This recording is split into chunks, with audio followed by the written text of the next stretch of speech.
try to stay active in different sporting activities with friends and family. Also encourage, people to stay fit in general.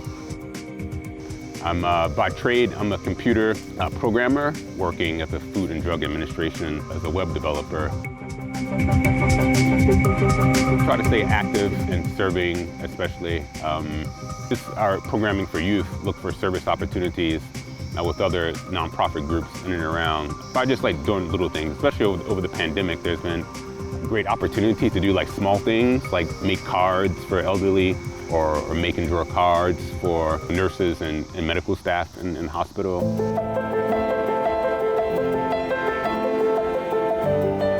My grandparents kind of migrated to Baltimore during the time when all African Americans were moving from the South to the city to kind of work in industry in Baltimore.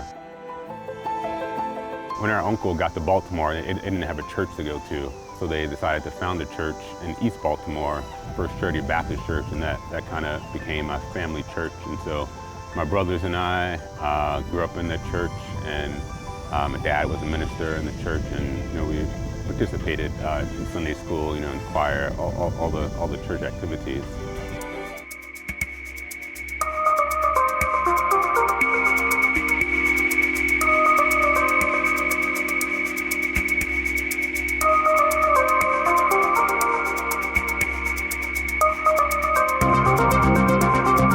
So my name is Kenneth Rogers II. Everyone calls me Kenny Rogers. I went to a liberal arts school in Worcester, Massachusetts, the College of the Holy Cross. So as part of the curriculum, we had to choose amongst 2 liberal arts subjects each semester. When I was enrolled in college, they were offering a course on Islam. I chose that particular course because I'm just curious as to why there was a religion with 1 billion followers in the world. In Christian theology, we're taught that people who aren't Christian go to hell.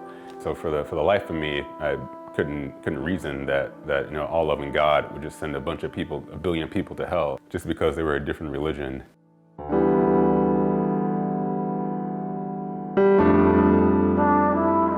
My initial studies into one of the initial questions I sought out to answer was whether or not that Muslims believe that Jesus, the station of Jesus in Christianity is the Son of God. I wanted to read the Quran for myself and discover for myself what Muhammad taught about Jesus. While we were kind of learning about political Islam in class, I was studying the Quran outside of the class. I began to see that the Bible and the Quran, and they shared stories, they shared similar heritage. But for every story in the Quran about a biblical figure, about Jesus or kind of Moses or Isaac, Jacob, Abraham, any of them, there's a defense from a Christian theologian saying that they have that because, of course, Muhammad took these stories from Judaism or from the Bible.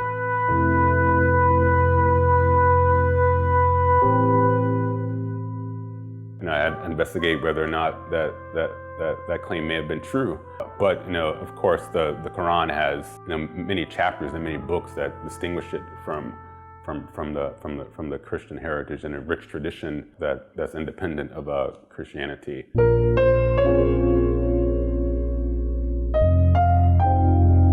As I just began to learn about that tradition, I found myself just making a real connection spiritually with the teachings of Islam and Muhammad. I considered converting to Islam even because I felt as though that the Quran was a book of God, and that Muhammad was a prophet of God.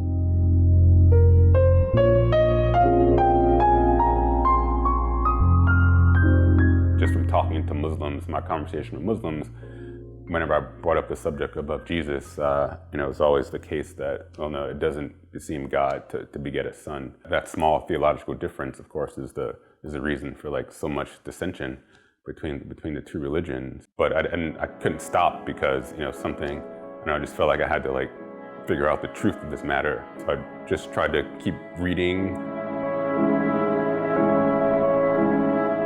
One thing I did at the time was I reasoned that, well, if Muhammad is the prophet of God, there must be prophecies or scriptures in the Bible that talk about the advent of Muhammad. And so I discovered, just coincidentally really, on the internet, some Answered Questions, which is a book, of course, written by Abdu'l-Baha, specifically for Christians. And as I began to read that book, I was shocked. Every question, seemed like every philosophical question that I had, every religious question that I had was answered in some Answered Questions. I'm always grateful for finding that book.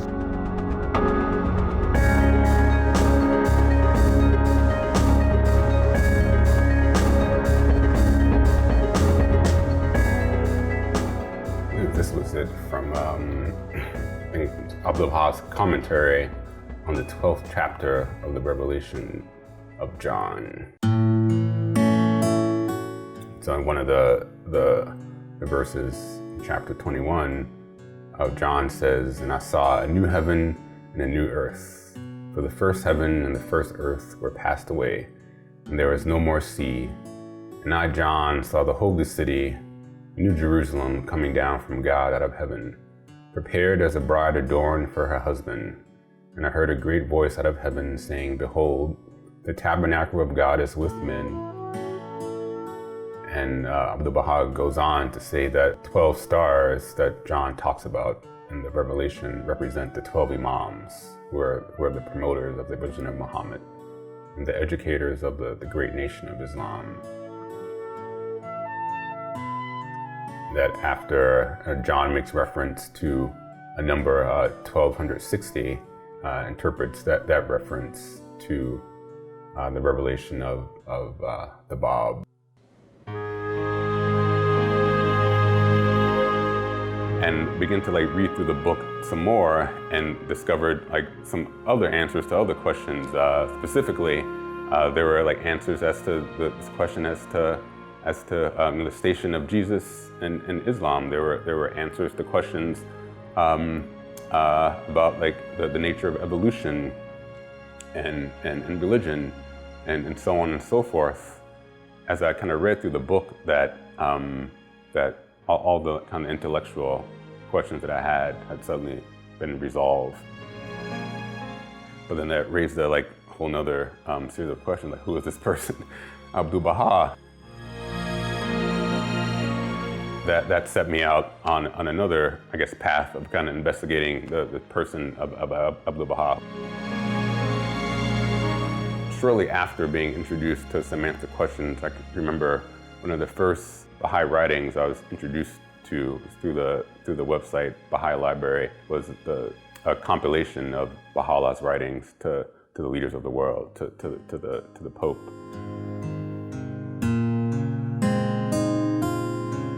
I can recall reading, the writings and having that same feeling, the same sense come over me as when reading the Quran, that these words came from God.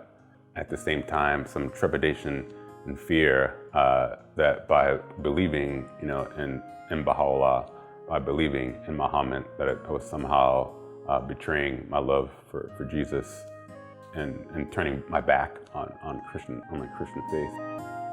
I was been kind of musical pretty much my whole life, singing in the choir at church, but never actually learned how to read music.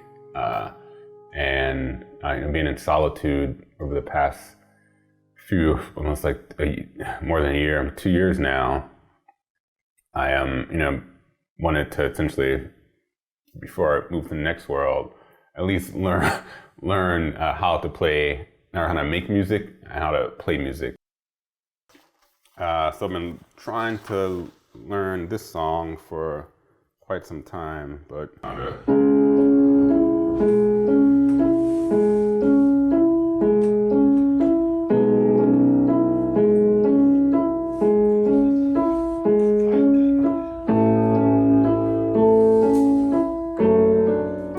reading the writings of Baha'u'llah, just Baha'u'llah's kind of love for Christ just like overflows throughout each and every one of his thoughts, and the way he praises his station is much deeper feeling of kind of, I think, oneness than even in the Quran, but even in the writings of think of some of the followers of Christ in the Bible.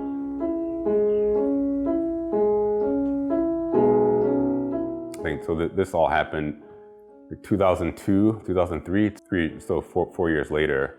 I think over time, just and through study, just went from just an intellectual fascination to more of a deeper, like, spiritual connection between myself and the writings. And I think that happened through one reading, just becoming enamored with like the writings of Baha'u'llah and the Word of God and the way it touched my heart, but also falling in love really with the stories of the heroes of the faith.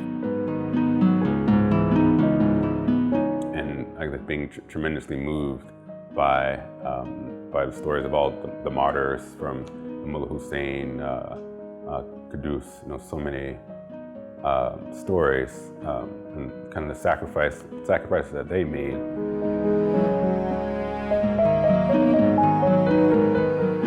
I think it was like 4 years had gone by at that point, and I hadn't taken any steps to become an active participant in this faith, while they had, of course, laid down their lives. And so that kind of convinced me that I needed to take some action at that point. So I can remember making that decision individually, and then kind of setting out to find other Baha'is, or if there were, I didn't know there was a Baha'i community at that time, but kind of went to the internet again and kind of Googled Baha'is in DC and discovered there was a Baha'i center in DC. So I remember one summer day just kind of showing up at the Baha'i Center and just sat through a devotional, met a few people. They're very kind of warm and welcoming, and kind of just decided to become a Baha'i.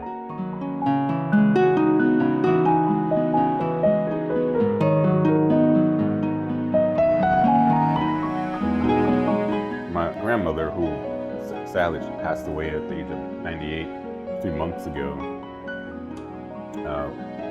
had inherited from her family, I presume, a few dishes that always are special, especially made at family holidays for Christmas and Thanksgiving.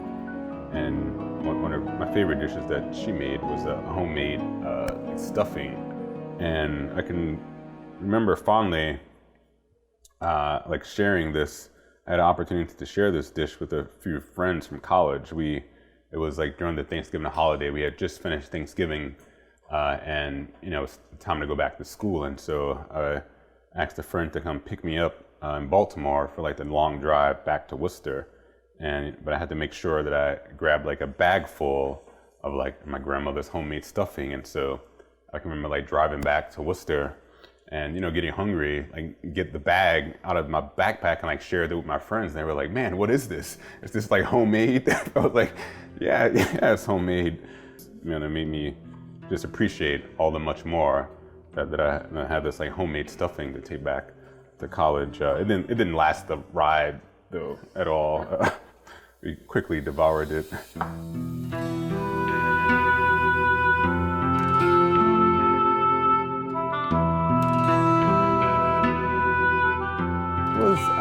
Up in that, I had kept all this internally, essentially, so it was essentially a shock to everyone that all of a sudden, to them it was like all of a sudden that I converted to this new religion, but to me, it was something that had been going on internally for years. It was hard. I can remember there was a young lady I was dating at the time, so this decision ended up being like one thing that led to us not, being in a relationship anymore. So it was kind of hard. My family, so I think, worried about my salvation from a personal standpoint, but also that I was beginning to like travel to Haifa. was traveling essentially alone. So, being a good mother, because my mom kind of worries about her young son traveling, alone to a foreign country, but also, I think to some extent, very, very worried about even me coming back.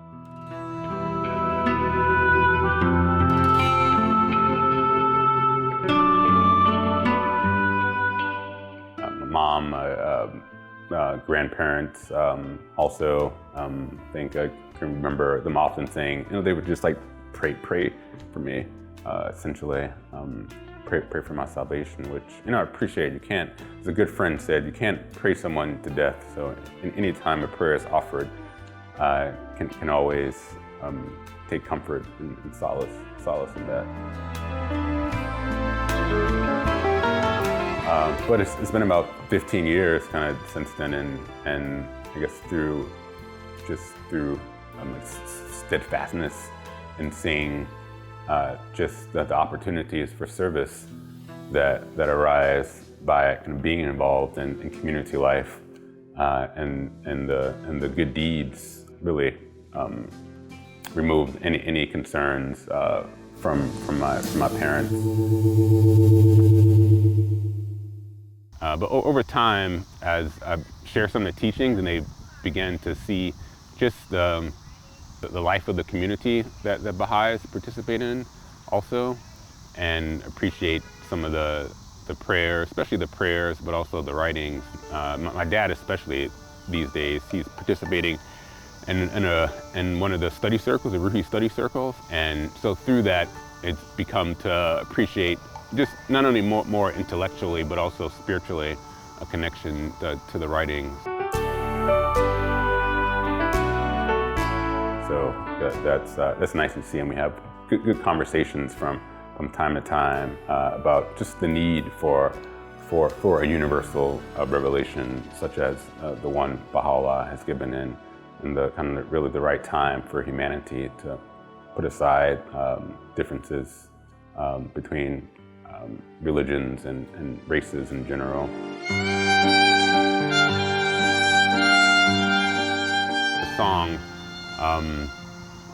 I think it's called like Dastan Magir Abdul Baha, was one of the first songs I discovered as a Baha'i, and I remember kind of listening to that song kind of over and over again in my younger days. And I mean, I'm not that old now, but still, come back and listen to that song from time and time again. And so from spiritually, I've always, looked at Abdul Baha and the music celebrating his life especially as always, a way that I can guide myself spiritually whenever I'm maybe feeling kind of lost or without purpose. Kind of look to the life of Abdul Baha, his dedication in service to his father, and there's this steadfastness throughout his life, despite so many difficulties and hardships, but never always kind of working so hard and in such a diligent way throughout his life to promote the cause of his father. I guess you can't help but be inspired by the path he set.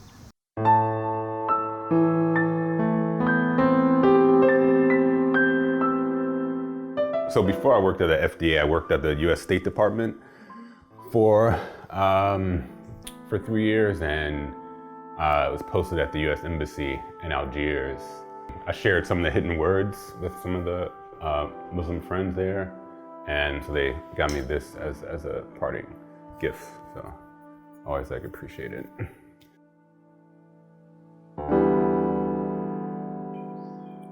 It doesn't matter what you've done in the past.